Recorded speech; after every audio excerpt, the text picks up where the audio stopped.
Just take your temperature real quick. How do you see today shaping up? What's your Wex word of the day? Well, my word of the day is breath. Hmm. One of the things that I looked at last week is I saw the market going up and then Microsoft and Google were down. I had to rub my eyes a little bit because there's been so much concentration with the Magnificent Seven. What's happened now is we've got broader participation, and that's why breadth is the word of the day. 78% of stocks in the S&P 500 are above their 200-day moving average line.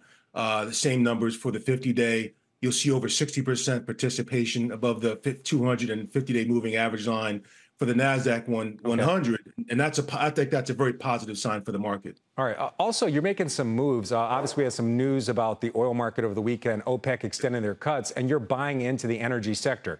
Was that the catalyst for the decision, these cuts? Well, that was one of the catalysts, but then we're seeing like a global resurgence. Germany's coming out of a recession. For all the bad news that we saw in China, they seem to be coming out of recession as well. India had their GDP just grew by 8.4%, and then we're starting to see a little bit of growth happen in the United States as well. A lot of that from government spending, but still we're seeing a little bit more growth, not just in the U.S.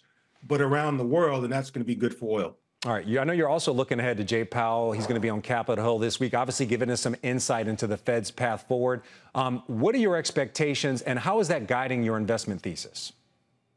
I don't know that he can cut interest rates right now when we have sticky inflation. If you look at the Case-Shiller, housing prices are still rising. That's 30% of GDP.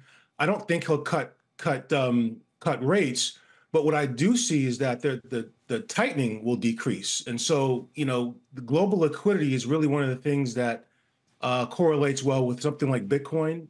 You've seen a stimulus package out of Japan. It's global liquidity Okay. that drives Bitcoin. So that's one of the things I would use to hedge, what's happening with government spending.